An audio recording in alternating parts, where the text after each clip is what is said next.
Hello everyone, Cutting Tool Designer here. Have not built a base yet for the CRP4848 router.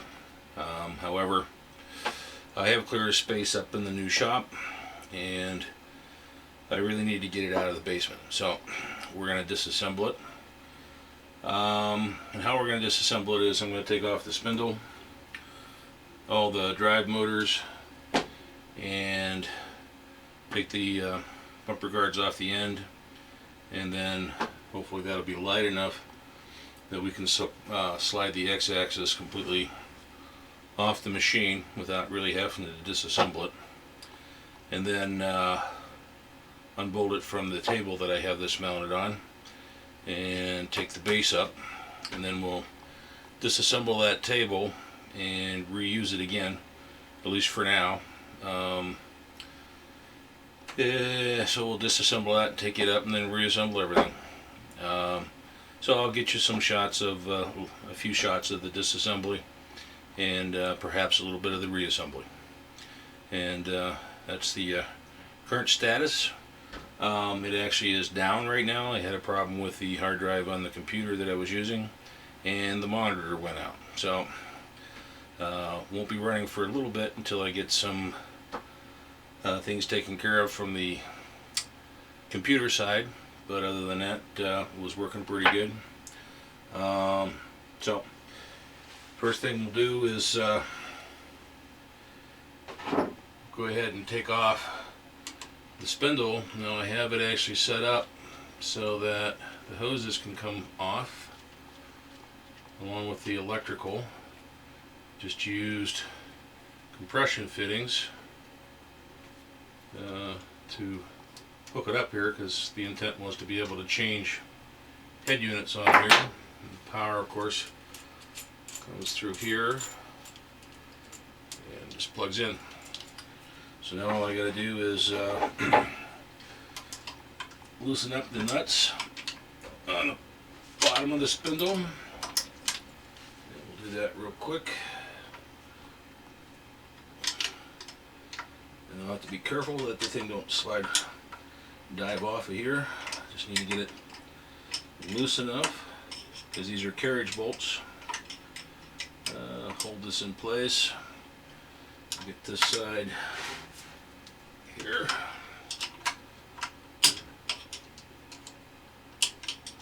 Okay, that's loose.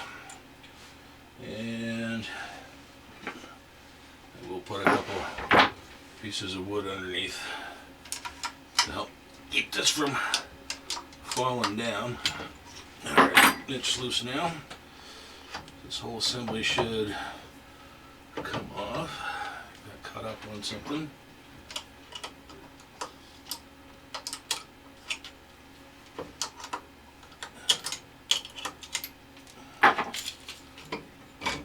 There we go. Alright, looks like I'll need to take the boards out then. Get it down low enough. Oh, not quite. Don't want to run it off. There we go. And there's our spindle. Okay, and we'll get this drive motor off. And that's another reason why I use these connections, so I can disconnect the motors, so I don't have a ton of wiring stuff to take care of. So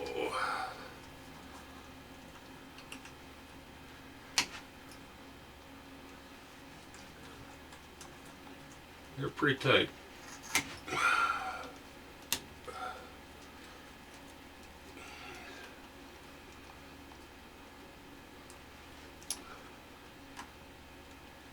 I wasn't getting any electrical problems with them because they're in there pretty good. But I'll go ahead and finish that. There we go, come on. Almost. Well, I don't want to be pulling the wires too hard. I'll get something to get that pried off. So we'll take this off, take this assembly off. I'll show you this motor coming off. I already took the other side off. And get it to the point where we're ready to take it off. And then we'll catch up with you. Okay, be back in a little bit. Alright, what we're going to do is we're going to take this motor assembly off, the whole thing, drag gear and everything. Really the only thing that keeps it on is this shoulder bolt and this tensioning mechanism here, which is a socketed cap screw. I again undid the wire and was working this to try and get it out most of the way without having it come completely apart. That way I can easily unscrew it when we get to removing it, because this is pretty heavy. This is I don't know, probably about a 10-15 pound motor in itself. It's a NEMA 34 1600 ounce inch, so it's pretty hefty. Alright, so that undoes there, and then of course the whole unit drops off the rack. Pull that out, the spring tensioner unit there, and I only have one good arm, really, so I'm trying to do this and still get you in the camera shot. Alright, so there you go, the whole assembly comes off. Now there is a shim on here that gives it a little bit of spacing so there can be a pivot point. Gotta make sure it's on there. Don't see it.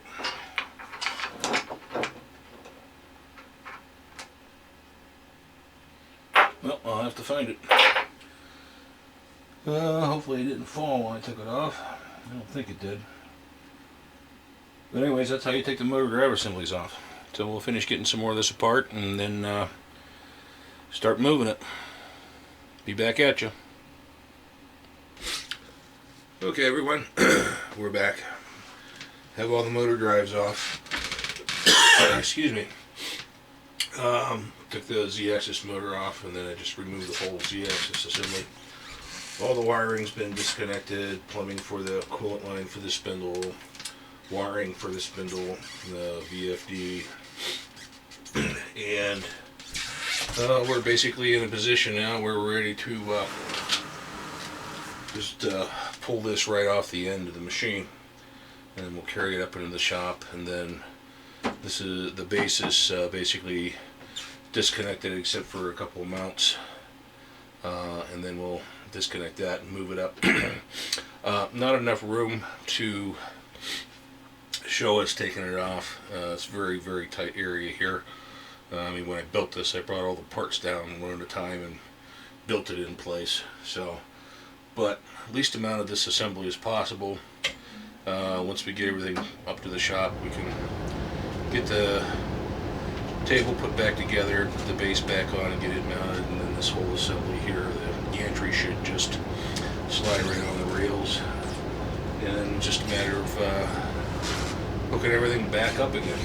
So probably the next part of this video will be up in the shop, showing putting it back together a little bit at a time. But yeah, everything still moves pretty freely and shouldn't have too much adjustment work there. Okay, so we'll be back at you when we get everything up into the shop and start putting it back together. Okay, well, the shop is pretty much a mess right now. Got everything tore apart for the router, and up here, yeah, electronics, main base,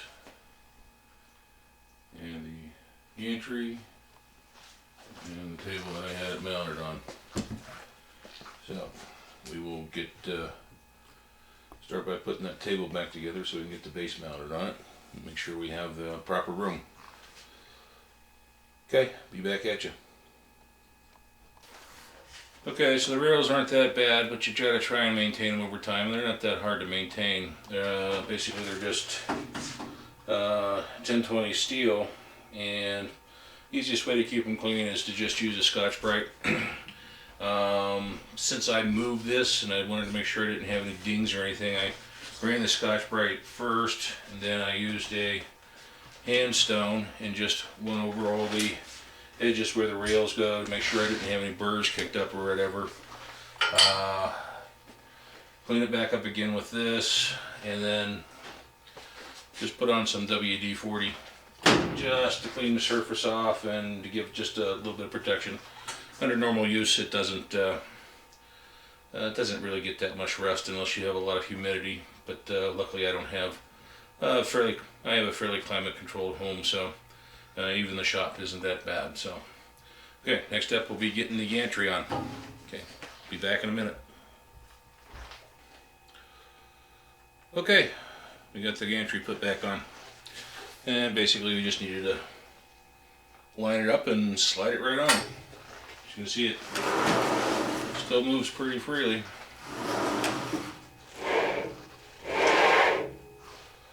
So, next step is I'm going to do a little cleaning on this, clean those rails up a little bit, and go ahead and start putting the motors and put the Z-axis back on, get everything ready to go. Electrical wiring I got to put back on, and then get everything reconnected. Figure out where I'm putting the coolant tank for the spindle. So what we'll do is we'll take some shots of that maybe as we go along until we get it operating again. Now I know I'll be able to get I got to work on the computer yet, and a monitor issue I got to take care of. And before I can actually turn the spindle on, I got to finish running a 220 line into the shop, which I'll need anyways for the lathe. So if you find this interesting, please subscribe. That way you can get notified when something new comes out. And if you think this is interesting, give me a thumbs up. And then we'll just keep going on. We'll go on and finish this, get it operational again, and then continue to work on the south bend. And then we'll go from there. Okay, everyone. Until next time. Thanks a lot. Take care.